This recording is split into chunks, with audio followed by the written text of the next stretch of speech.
Welcome to Think Smart with TMFG. I have a special guest this week, Carlo Cansino, one of our senior financial advisors.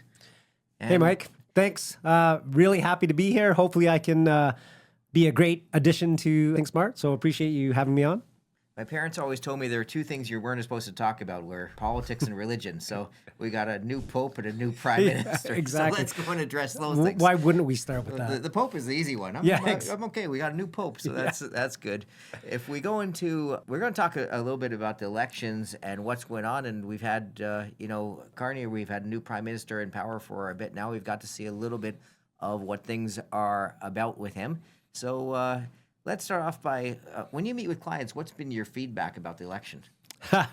Well, it's typically, questions that we typically get are about, what is the orange man down south going to do to the markets? But when they talk about politics, it's not 50-50 as I thought it was going to be. People are happy. They talk about being a liberal, but not necessarily happy with the result.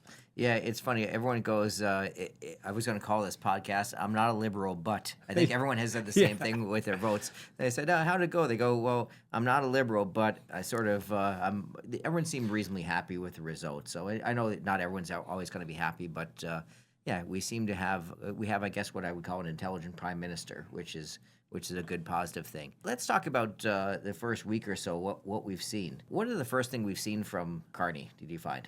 Well, I think one of the first things on his agenda was just to, talk about the elephant in the room and go down to the U.S., talk to President Trump, and just establish, I think, his leadership, taking over the leadership of Canada, and that Trump has a new person to be dealing with in Canada. Yeah, we had so much animosity before between Trump and Trudeau, so I think just getting that to come to an end was a big deal, just because they seem to be negotiating in at least a reasonable stance. The first thing Carney really went and put was the affirmation of Canada's sovereignty, right? We've started off, that isn't a talking point. And, Trump's been pushing this 51st state thing, and it's, I think before it was pushed a little bit with Trudeau in there. Carney has put a no stop, no go thing on this, as he said some things are just not for sale, and Canada's one of them. So, Trump may keep on joking about it, but I think it was a very solid statement on his part, so we're pretty happy with that. Yeah, I think it was important for Prime Minister Carney to go in and go in strong, where most Canadians were a little bit concerned about whether it was their jokes or negotiating tactics. That was really on Canadians' minds. So to go in strong and firm to say that, listen, we've spoken to the owners of Canada, we're not for sale. And hopefully Trump has taken that to heart. Number two, we have to deal with tariffs. And this is one that we still don't know where that's going to stand. Right. Trump was pretty solid on where tariffs were going to continue with Canada. He said he didn't want us to make their cars. And I think Carney did a reasonable job by keeping quiet during all that. I've heard a lot of debates whether he should have tried to go and stand up for Canada. But we've seen the results from Zelensky and what happens. So I almost find they're trying to bait you to go and fall into this, and he didn't go for the bait. He just kept quiet, and that will be dealt with in private offices in the future rather than a public forum, which I think is probably a better idea. No, I agree. A few things with policies. So one thing, first one, I guess, is let's talk about carbon tax.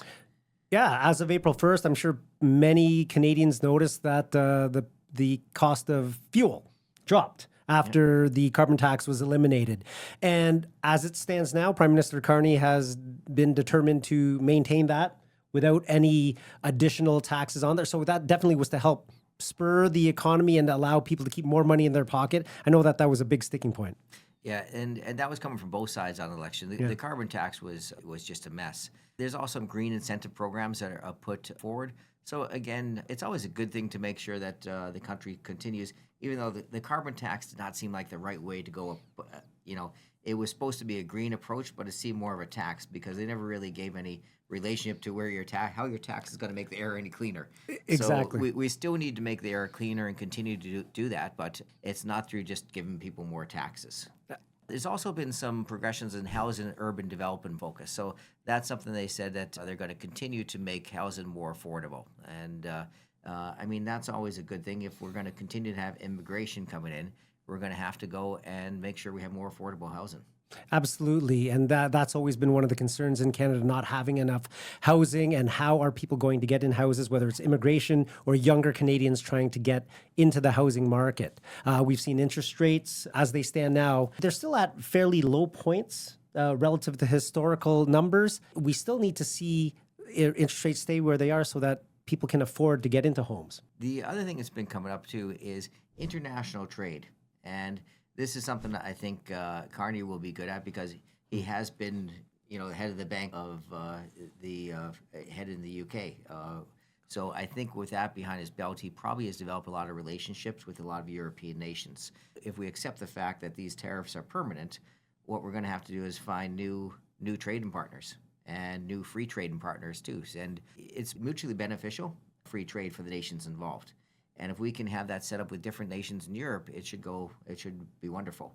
What Trump did and what he created is a bit disturbing, but it was probably, not a bad thing for the world to get a bit of a kick to say you can't rely on the U.S. just to buy all your goods. That's too simple of a model, and open up some channels to Europe and possibly some other channels to Asia and different parts of the world might be a good thing. Oh, absolutely. When you have goods that you need to sell, it's important to diversify your buyers and to make it a little bit easier, whether obviously the proximity of the U.S. to be able to sell goods easily.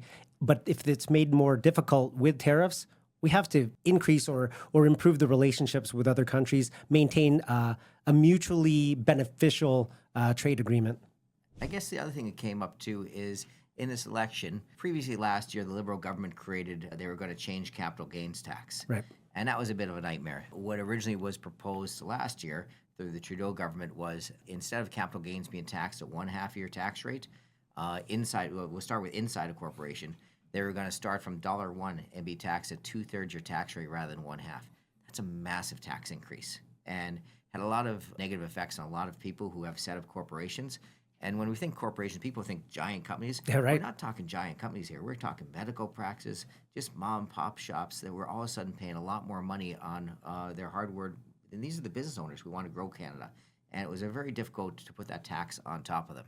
They also had a rule that said if you made over $250,000 in the capital gain in any 1 year, the amount over that would be taxed at 2/3 your tax rate rather than half your tax rate.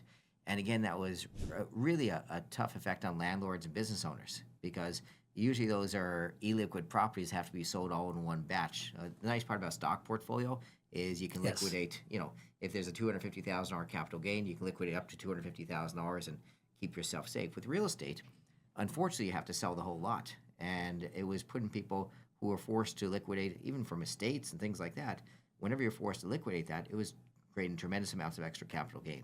And on the other side, even as we're talking about estates, the other thing is with estates, people are paying a tremendous amount if that rule is continued. Right. Generally speaking, when someone dies, if they do have a reasonable sized portfolio, they quite possibly could have over $250,000 worth of capital gains, and the state would be paying a much higher tax on that.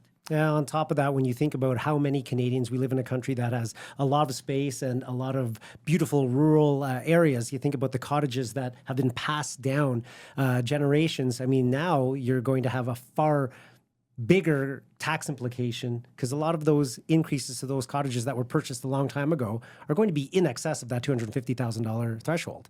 So we haven't got anything official on that, but Right. It seemed, it was when they were running, both the Liberals and Conservative both had said they're going to bring it back to how it was before. So that would be a good thing to see and help out Canadians quite a bit. So that's some of the stuff we saw in the first couple weeks of government. So far, so good. We'll see how things continue. No one's ever perfectly happy on these Right. when election happens, and everyone has their own sides. But again, we hope to see the best. That brings us to an end of Think Smart with TMFG. Thank you very much.